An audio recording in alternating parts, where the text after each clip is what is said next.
Assalamualaikum warahmatullahi wabarakatuh, sahabat cerdas. Jumpa lagi di channel Jul Sahabat Zulkarnain. Sekarang saya di Lampung Tengah bersama Koordinator TA PMD Kabupaten Lampung Tengah, Bapak Nanang Susanto. Sekarang kami berada di kelas Cirakan, sama-sama menyaksikan tayangan ini. Semoga bermanfaat. Jangan lupa subscribe, like, share, dan komen. Ya, jangan di skip ya sahabat semua. Terima kasih. Assalamualaikum warahmatullahi wabarakatuh. Yang penting kalau desa kampung menganggap kegiatan penyusunan RKP itu membutuhkan biaya, dukungan pembiayaan, tolong di setiap SK itu dibunyikan tentang biaya yang akan masuk ke kampung tahun 2021. Apa kebijakan provinsi yang masuk ke kampung kita pada tahun depan, itu yang kita identifikasi, termasuk apa yang dibangun oleh Kabupaten Lampung Tengah tahun ini, provinsi tahun ini, atau apapun itu. Identifikasi, termasuk adanya kebijakan seperti disampaikan Pak Camat tadi tentang PKT dan sebagainya. Ini langkahnya. Langkah yang pertama tim itu ini. Artinya ini kan dilakukan dalam forum musyawarah. Berarti sah kalau ada biaya musyawarahnya. Ya, musyawarah yang dimaksud jangan teman-teman pahami rame seperti ini, tapi rapat tim. Karena data ini biasanya didapat dari Kasih Pembangunan Kecamatan beliau ada. Itu langkah yang pertama. Langkah yang kedua, ya.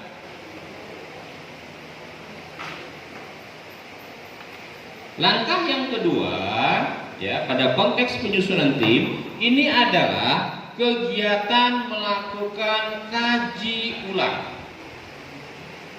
RPJM kampung. Kaji ulang. Kaji ulang dimaksud di situ adalah dokumen RPJM Des Kampung secara keseluruhan kita lakukan pengkajian, tapi bukan yang tebel itu. Pahami bahwa RPJM kampung itu kan terdiri dari beberapa RKP. Ada 1, 2, 3, 4, 5, 6 RKP harusnya.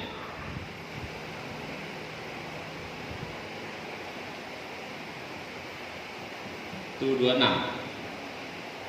RKP-nya yang kita kaji atau kita analisa, atau bahasa Permendes 17 itu pencermatan, sama aja. Kaji, analisa, pencermatan. Jadi dilihat dulu. Karena kita nyusun untuk 2021, yang kita lihat itu yang 2020. Nah, baru langkah-langkah kaji ulangnya yang pertama. Ya, langkahnya adalah lihat dulu kerjaan 2020. Lihat kerjaan 2020, dia selesai, ya, tapi tidak sempurna. Nah, selesai tapi nanggung. Awalnya pengen gedung dicat, tapi karena asbab COVID, selesai gedung itu hanya bata saja di floor, tutup tanpa keramik dan tanpa pelapor. Selesaikan itu dulu, sempurnakan. Ya. Kerjaan 2020 selesai 2020, tapi selesainya nggak sempurna. Sempurnakan. Bikin jalan niat awalnya 2000 meter, karena COVID paling hanya 1000-1500. Itu jadiin dulu. Itu dulu. Prioritas pertama. Prioritas yang kedua dalam konteks kaji ulang adalah kerjaan 2020 tapi nggak jadi. Nggak jadi dibangun di 2020 karena yang ketiga usulan yang betul-betul baru kegiatan konteksnya adalah pemulihan ekonomi. Tolong sahabat semua, pemulihan ekonomi itu jangan diterjemahkan BUMDes saja. Nah, ada infrastruktur jalan usaha tani, ada pembuatan los pasar desa, kegiatan-kegiatan infrastruktur yang sifatnya untuk mendukung kegiatan usaha, itu juga bagian dari kegiatan pemulihan ekonomi. Jadi jangan sahabat semua memahami ketika judulnya adalah pemulihan ekonomi seolah-olah hanya bungkam. Penanganan stunting sama juga tadi. Jangan sahabat semua memahami penanganan pencegahan stunting itu hanya urusan posyandu, makanan tambahan, atau urusan KPM saja, enggak. Di sini maksudnya ada juga infrastruktur yang konteksnya pencegahan stunting, air bersih, PAUD, sumur bor, itu kan konteksnya sebenarnya konvergensi penanganan stunting. Ya, istilah konvergensi itu kan dikeroyok rame-rame. Stunting dikerjakan secara bersama-sama, kan kira-kira kan gitu. Ya, itu. Yang ketiga adalah penumbuhan desa wisata, DEWI. Nah, ada infrastruktur terkait itu dan sebagainya.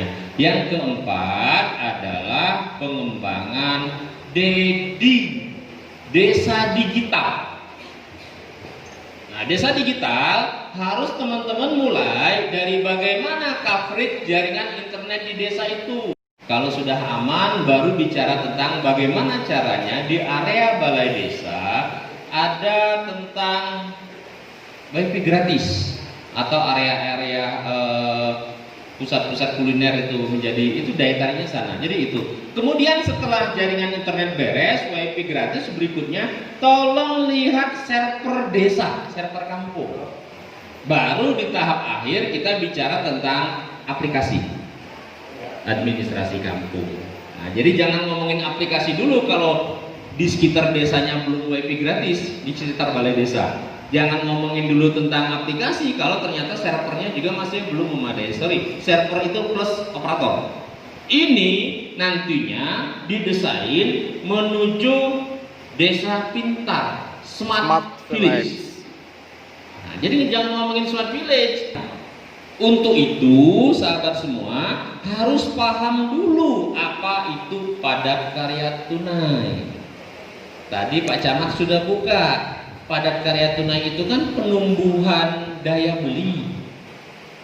Ya, jadi target utamanya adalah masyarakat di area itu dengan ikut bekerja walaupun nggak alih-alih amat masang batu, tapi dia bisa kerja dan dapat upah, itu tujuannya. Ya, sekarang setelah tahapan kaji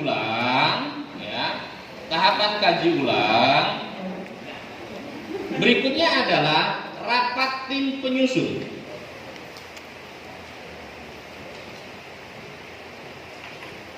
Rapat tim penyusun untuk menetapkan draft rancangan.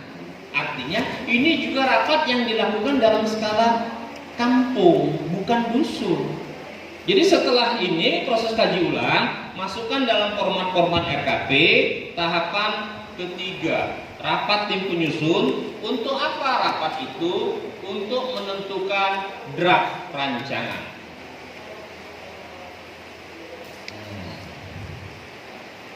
Itu.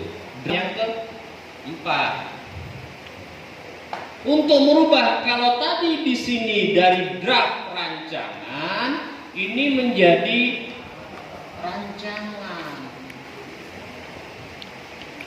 Itu.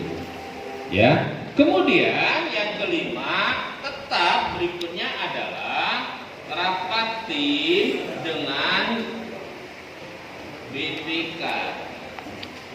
Ini juga konteksnya adalah penetapan rancangan. Rapat yang dilakukan, dan ini semuanya dalam skala kampung. Dilakukan di tingkat kampung. Kegiatan yang berikutnya,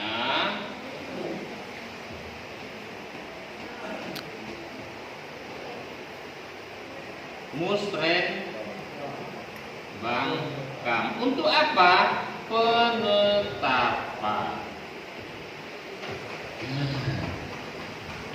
Itu tahapannya. Ini tahapan final, tahapan yang ke-6. Alurnya seperti itu. Jadi tidak ada ruang musdus di sini. Ya, Pak, saya sudah kadung. Nah, ya kalau udah kadung tadi solusinya kan gitu ya. Nah, ini penetapannya. Nah, ini namanya musdes. Ini musdes atau rapat musdes. Musdes itu adalah sebuah musyawarah atau rapat yang dilakukan di tingkat kampung. Materinya apa? Ya apa saja. Ada musdesus karena yang dibahas khusus tentang BLTDD kan kira-kira kan gitu. Jadi sebuah musyawarah. Musyawarah apapun yang dilakukan pada level kampung namanya musdes, muskam. Agar usulan-usulan yang tidak bisa dibiayai oleh APBKAM tadi bisa dimasukkan ke sumber pembiayaan lain. Salah satunya adalah APBD Lampung Tengah. Biasanya tidak bisa dibiayai karena biayanya besar, terlalu besar, setelah dihitung angkanya besar. Yang kedua, tidak bisa dibiayai APBD karena pekerjaan itu membutuhkan teknologi yang tinggi yang tidak mungkin bisa dikerjakan tukang-tukang skala kita kampung. Itu yang kedua. Yang ketiga, susah dibiayai oleh APBK karena masuk wilayah administratif kampung lain. Makanya usulan itu tulis dalam dokumen RKP untuk jadi atau dibawa oleh seorang kepala kampung dalam musrenbang kecamatan. Nah, jadi teman-teman harus paham, tidak semua usulan yang ada di RKP itu bisa didanai oleh APB kampung.